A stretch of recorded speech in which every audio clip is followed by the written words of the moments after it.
Want to get it started? Sure. 3 weeks left in the season. Are you where you thought you'd be at this time?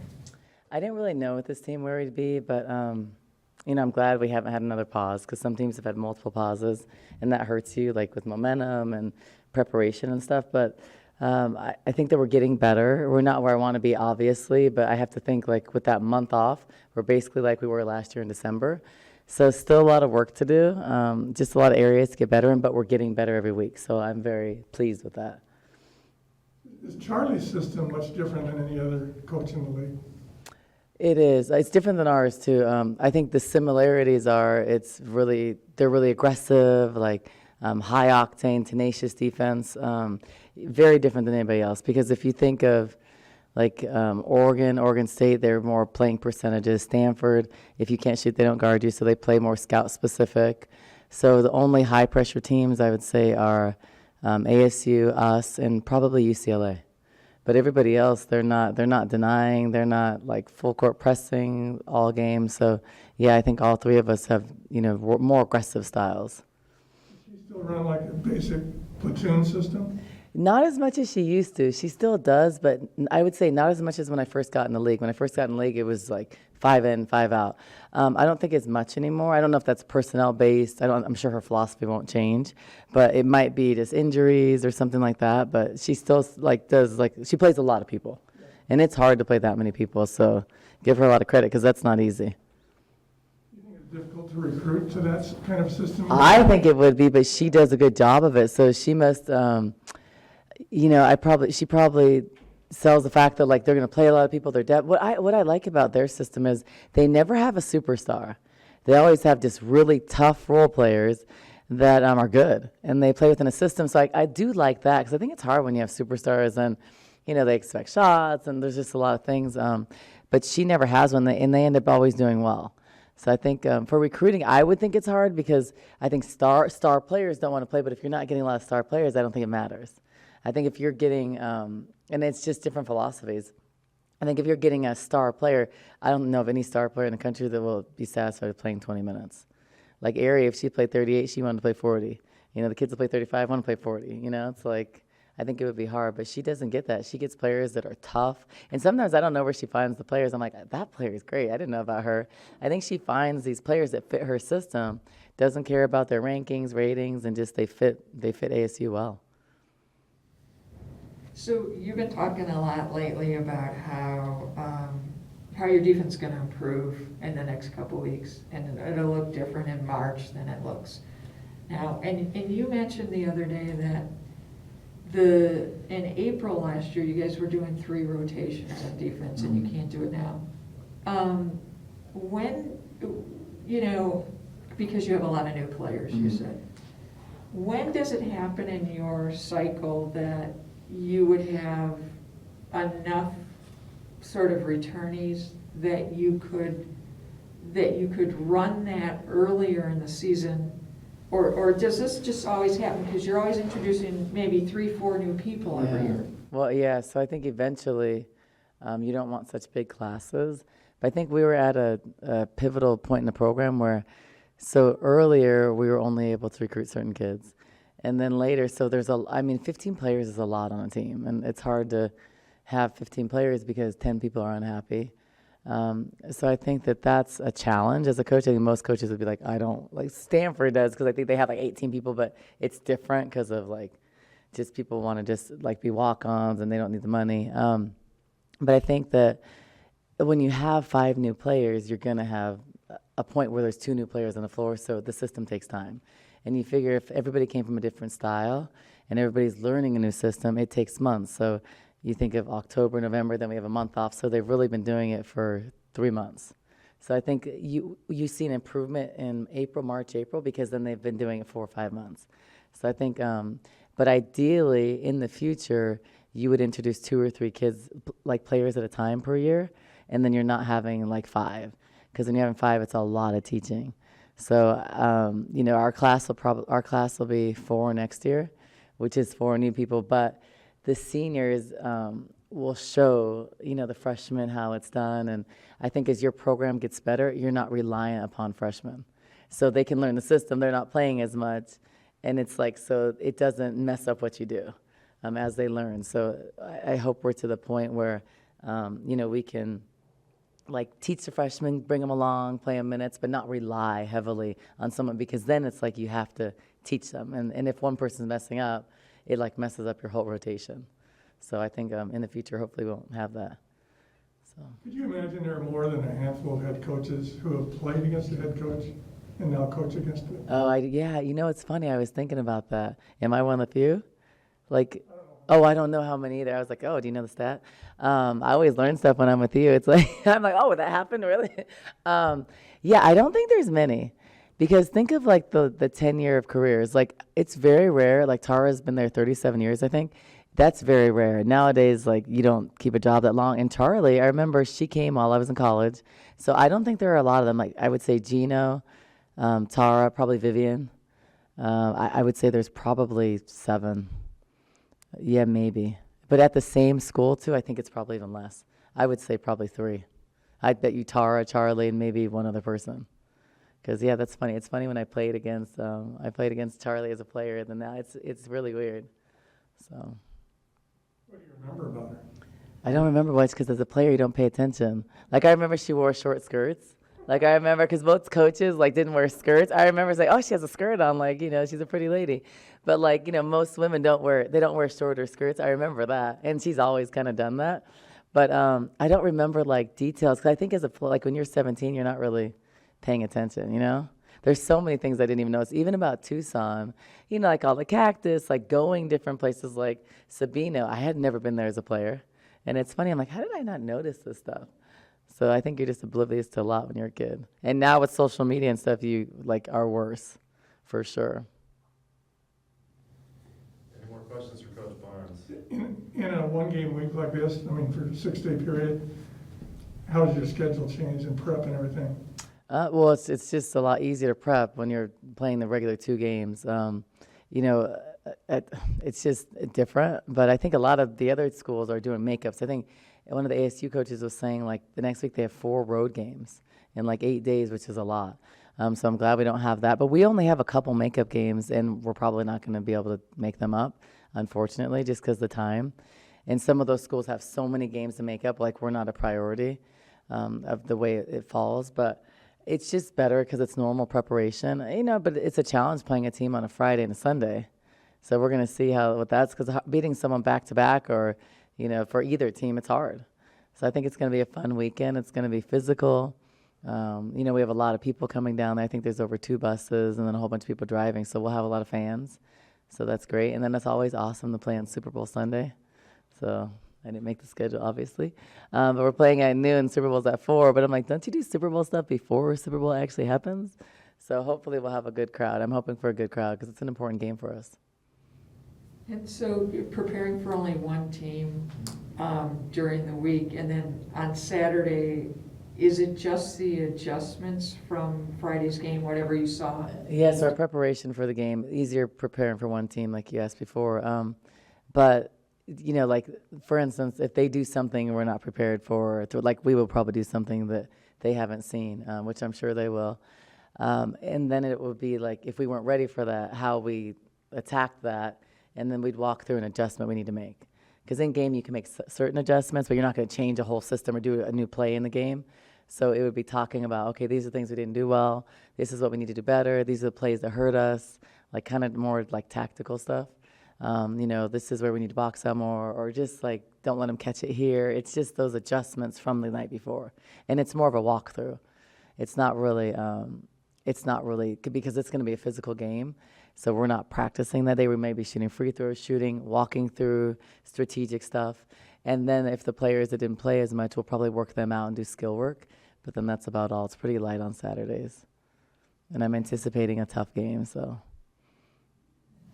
So I know that you've been working with Lauren on becoming a better, more well-rounded player inside, and now she's got the 3-pointer. She's shot more this year than she has in the past, and she added a mid-range jumper. What's kind of the thought behind doing all of that at the, sort of at the same time, it seems like. Well, so Lauren, if you look before she had the injury, she was playing at a high level. Defensively, she looked great. She improved her shot. I thought she was in extremely good shape, everything. But, the injury set her back. She was out like 40 days. And I think getting back to confident-wise, like, it's not, like, it's scary at first. So I think she's just getting back to that. If you look at the 3 games when she came back, all of her shots were short. Like, just, I think that she was a little bit, like, less aggressive, a little bit more hesitant. So that's a process. She has a really nice touch. She worked on it. She was confident off season after winning the gold medal with USA. So she came back really different. So she'll get back to that, and she's getting back to that. So Friday night was huge for us because she played well, and that's a confidence booster. And then she got in foul trouble on Sunday, but it takes those games with confidence, and then you'll see it carry over. But she has a beautiful shot. She's a 6'5" and can shoot the 3 mid-range. She just has to work on getting a little stronger inside, finishing a little better. But that comes, and I think that also comes when she's confident in her knee, because structurally there's nothing wrong with it. It's just the confidence to kind of get back and land on it and be okay, which takes time. Sort of what has gone in for you working with her on those outside shots? Yeah, I think it's just repetition and form, because she already had nice form, and just taking them and, just seeing the ball go in the basket sometimes, or correcting like a technique part, whether that's your legs or, bending your knees or holding your fall through, just little stuff like that. So that's something she can do. I think the focal point for me is I know she can shoot. She's going to get reps. But like finishing inside on balance, keeping the ball high, driving to her left from the elbow. Those are things that she's working on, and she's starting to do it more.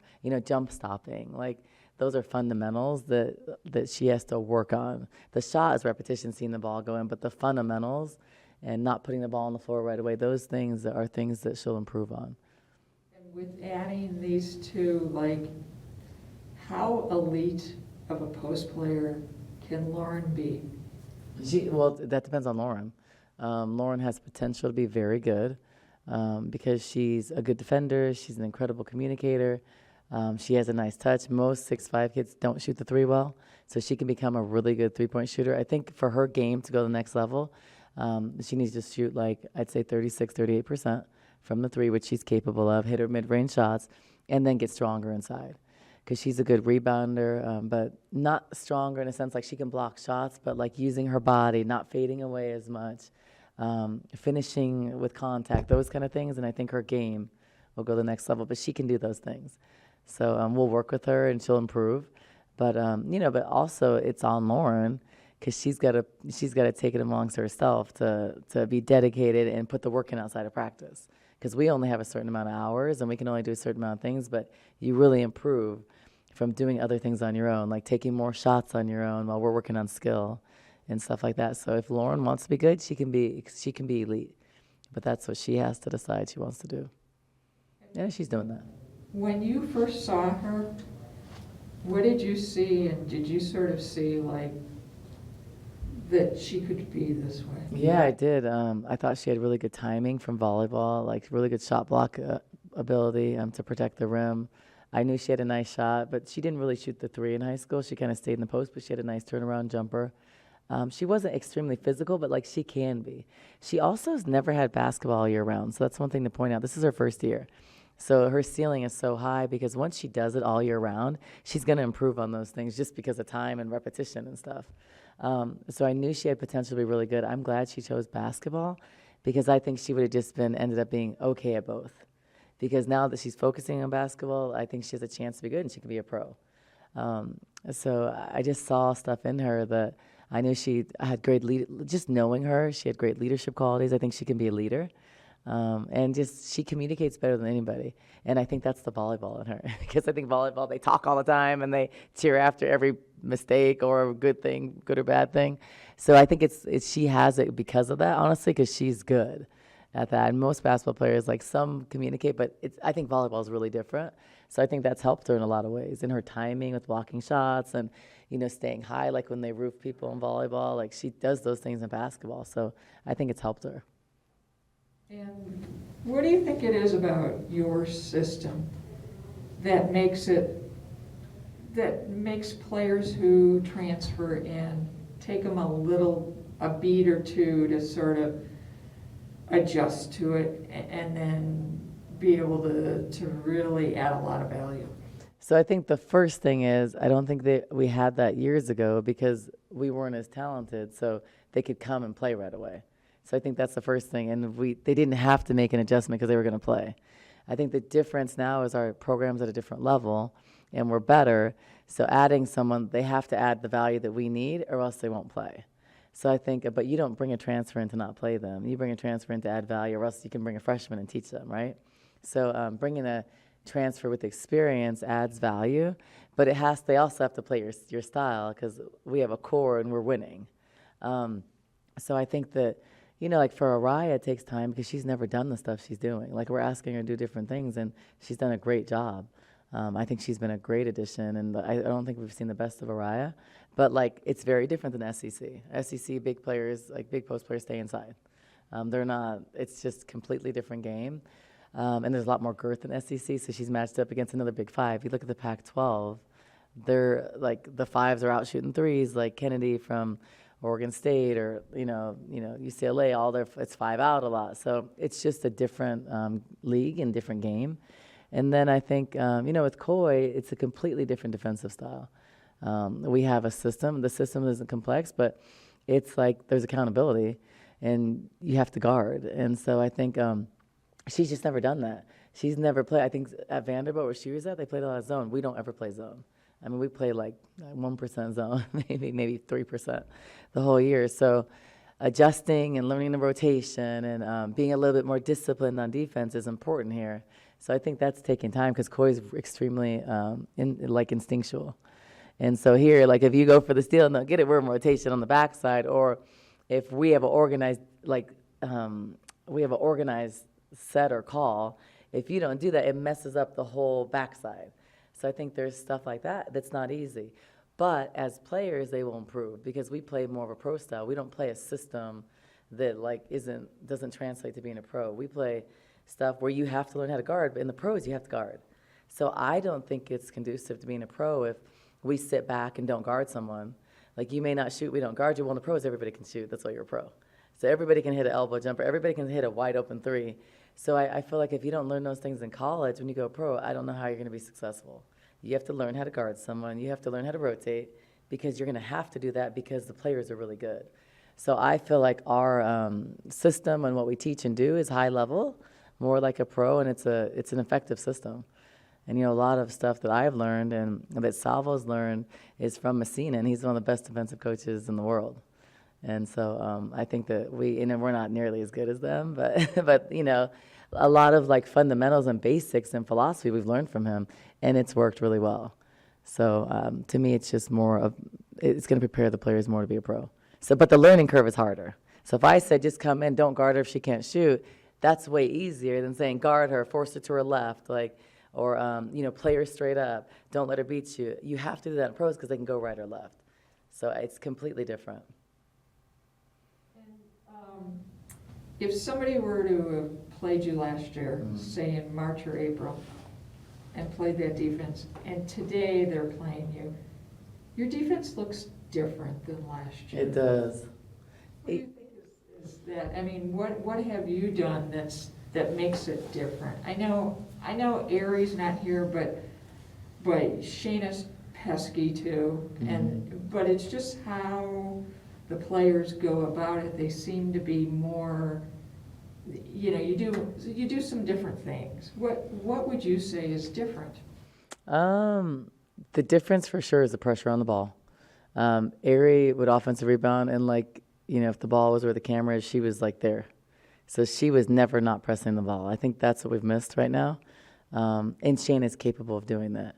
Shayna's just as athletic as Ari. Ari's faster, but Shayna's probably more athletic.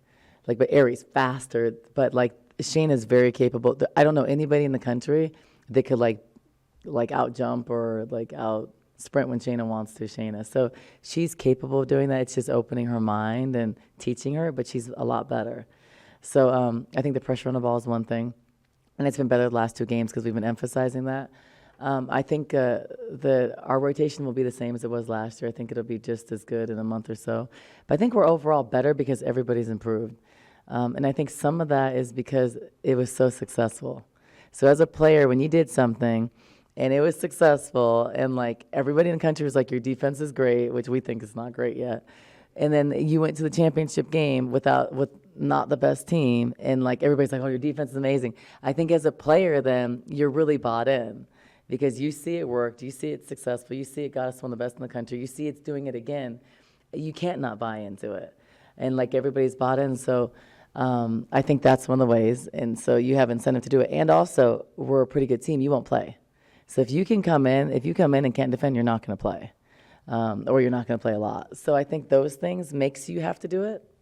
But I think there's buy-in. I think they love it. I think it's fun to press and get steals and get layups. I think that's a fun style. Is it hard? Yes.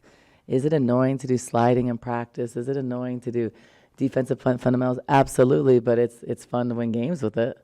And I think it's a style that bothers everybody. I mean, like people don't run on balls against us. They go away from their system. They don't run on balls because they're scared of getting trapped. Or I know it's effective because I'm stealing practice time. So as a coach, when you're stealing practice time from someone where they have to say, okay, Arizona, we got to prepare for their presses, they're hedging, they're trapping. I'm stealing their time away from practice because they're preparing for us. And I think, that means we're doing something right. Like, we play Stanford, we're going to get ready for back doors, that chin action. We have to practice that so they still practice time against us. And I don't think every team does that. And so I think when you're doing that, I think you're doing something right. And I think the system is working. But like if you look at our stats across the board, we're better in every category. We're better offensively. We're better defensively overall. We've improved in every category. And this is, losing an All-American. And people don't realize, like, Ari was incredibly valuable on both ends of the floor. And Trinity.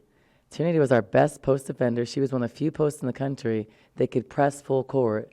She was strong as an ox inside. So losing two of our best, two top defenders and still being successful, when you look, we don't have, like, the most athletic team. We're athletic, but we don't have, like, multiple athletes, like, in the post or at the three. And we're still able to play the defense. That's what I've been proud about. Like when I look at other teams, like I looked at Texas A&M last year in the tournament, I was like, wow, we had them. We were pressing everybody. They had like multiple 6-footers that are athletes, like a huge inside. I was like, whoa. Like a lot of other teams, like they have athletes at every position. So I think that we're teaching players like Maddie. Helena's became a good defender. She leads the conference in steals and assists. But Helena couldn't play defense at first. When Trinity came here, she was an awful defender. Like I remember being concerned when she was getting ready to come here. I was looking at film at Virginia Tech, and I was like, oh, her defense is awful. She couldn't contain a dribble from the high post. But she came here. She had a mentality where she was going to become a good defender. Her mentality was she was going to work. She was going to study film. I mean, I loved her. I wish I would have coached her 4 years. She was like, no, she was going to be good, and she ended up being great because of her will and her mentality, and she worked extra, and she became incredible. So Helena's doing that, and the person that's doing that is Maddie. Maddie does extra defense on the side. She doesn't hang her head. She doesn't complain. She approaches it with a great attitude, so she'll end up being like a Helena in time because she wants it, and she may not be the fastest. She may not press full court like Shayna, and that's okay, but she'll be able to contain in the half court. And you'll see that in the next year. More questions for Coach Barnes? Yeah, Pretty sad to hear about Mr. Herman, huh? Who? Mr. Herman, Herman. the Benjamin supply guy. Oh, yeah, Herman. Yeah, Berman. Yes. Yeah. Yeah, very, very sad. Extremely sad story. I'm really close to them. So, yeah, it was devastating. But I was glad I took the team there a couple weeks ago. We took the team on the way to a road trip. I don't know which game it was. We were leaving to, I think, UCLA. Yeah. And so I knew, because, I'm close to them, so I was going over there visiting. And so I took the bus over there. No one could be near him. And we, took a picture with him. And then I went over there, last week before we left and stuff. So, yeah, it's because he was a huge women's basketball supporter, an incredible man. And since I got here, day one, I met them through some friends at Mount Lemmon. someone brought them over to introduce me, and they've been friends since then, really good friends. And then his wife, Judy, we were getting ready to go to the tournament, and we had lost a nanny. We had a situation. I was kind of scrambling, and she was in Tucson. She had just retired. She was also my doctor, and she came with me in the bubble during the Final Four. And this is when Mark first got sick, so she could only stay a week. So she stayed with me in the bubble for a week, and Mark told her to go. And so they've been very close, like friends for me. So it's very hard. Yeah. So. More questions? Thanks, Coach. Thanks, And guys. Kate Reese is here. Before we get started with Kate, just a quick note. She is on the mid-season Player of the Year watch list. So congratulations, Kate, and keep it up. Thanks. All right, PJ, you want to get us started? Sure. So, Kate, I know you're not all about the awards. You're about winning and your team, doing what's right for your team. But how does it feel to be recognized finally nationally, to be considered as one of the best players in the country? I think it's an honor, especially considering, like you said, I wasn't on it at the beginning. So I think it just shows my hard work throughout the season to be able to be chosen to be on the team now. So it's exciting, and I think it's great for the team. I think my teammates have been finding me a lot, so I think that's really the key for it. What's it like playing against ASU? Is their style different? I think they work really hard. They're aggressive, so I think that's something that we're going to have to be prepared for this weekend. I think we're aggressive, we're scrappy too, so I think it'll be a good game. We just got to be smart. We got to play together like we've been doing, and I think we'll be ready. And what's it like for you to play the same team Friday and then Sunday? I've actually never done that before. I know that in the past they've done that, but I've never done it before, so I think it'll be interesting. But I mean, you're playing games, so I mean that's the good thing. This will be one of the first times, obviously, we played ASU, so I'm excited. I think it's good that we're playing them at home, but I just wish we would have played them like not on Super Bowl Sunday or on a Sunday at all, just because that's kind of been our theme lately, just not having as many fans on Sundays. So hopefully we can draw a bigger fan for the ASU games, especially considering it's a rivalry game. Did you have a high school rival that matches what you feel against ASU? Yeah, we did have a high school rival. I went to Cypress Woods, and there was Cypress Ranch, who actually there were some people on it, like Dee Dee Richards played on that team, so we kind of had a rivalry going whenever she was in high school. So, yeah, we did have rivalries in high school that were pretty similar to this. Did you beat them all the time? We beat them probably 50-50. 50-50 wouldn't work against ASU, would it? No. No, we're not looking for 50-50 in that rivalry. So, what are you seeing from Lauren? You're in the same position group, and you guys are close. And she's added. She's been hitting the three more. She only attempted 6 last year and made 2. So she's hitting that more, and she's added that mid-range, like you have a mid-range jumper. What are you seeing from her, and how her sort of all-around game has evolved? I think she's playing a lot more confident than she was even a couple games ago. So I'm happy to see her just getting in there, being more aggressive. Obviously, her defense is always really constant. So I'm excited for her. I mean, she's been working on the three-point shot and skill and stuff, so I'm glad that it's been able to go in. Once you see one go in, I feel like you get more confidence for it to go in. So she's been really great for us. Just need her to stay out of foul trouble so she can stay in the game more. But, yeah, she's been really good for us in the past couple games. How do you think you've improved the most since you got here? I think my defense has gotten a lot better than it used to be. I think in high school, though, you don't really practice that. So coming in, it was a whole new thing for me. So just being able to work on that. Obviously, freshmen make freshman mistakes. So at the time, I wasn't great at it. But I think I've done so much better at that. I mean, boxing out, I think I'm doing better at. So I think it's just being able to get in the game and get comfortable and know defensive rotations, especially considering we're such a big defensive team. So I think that was really important for me. So I think I've improved a lot on the defensive end, but I think also my three-point shot has gotten a lot better than it used to be a couple seasons ago. So I think just being able to get confident, get in skill, and work on the stuff that you're going to use in game is a huge thing to work on as just any player. And how do you see your defense as a team change from last year and different? Because it looks different now. Yeah, I think we do play a slightly different defense than we used to, but I mean, we're trying to stay on the same thing. I think our rotations are getting a lot better this season than they were a little while ago. So I think we're rotating a whole lot better. We're trying not to over-rotate, which I think was a little bit of a problem in the Oregon State game at the beginning. We were just over-rotating and causing too many rotations. They were getting open shots. So we tried to fix that at halftime, and I think we did. I think we just are a lot more confident on defense, and so that's really helped us. I think we're getting more steals, and our traps need to be a little better, but I think teams are kind of scouting that and trying to stay away from red or from screens at all. So that's been something that's been a little bit challenging for us, but we were definitely getting better at that as well. So I think just being able to continue to work on that and get ready for, our last couple games in conference and just get ready for, Pac-12 tournament, NCAA tournament is huge for us. And personally, there's 3 more weeks of the regular season.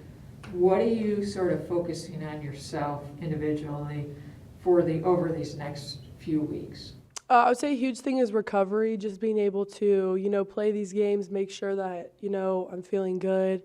I think also just sleeping enough. I think that's a huge thing for college students in general, but, student athletes really need sleep, especially, when you're playing so many games. So I think that that's a huge thing. But on the court, I'm definitely trying to work on, still getting my defense better. It's not always great. So just being able to work on that. I think also sometimes better shot selection or just finishing stronger. I think a lot of teams are trying to push me to my left, and I'm still trying to hesitate and go to my right sometimes. So I think being able to just go immediately to my left, because I can use it, I just don't always want to.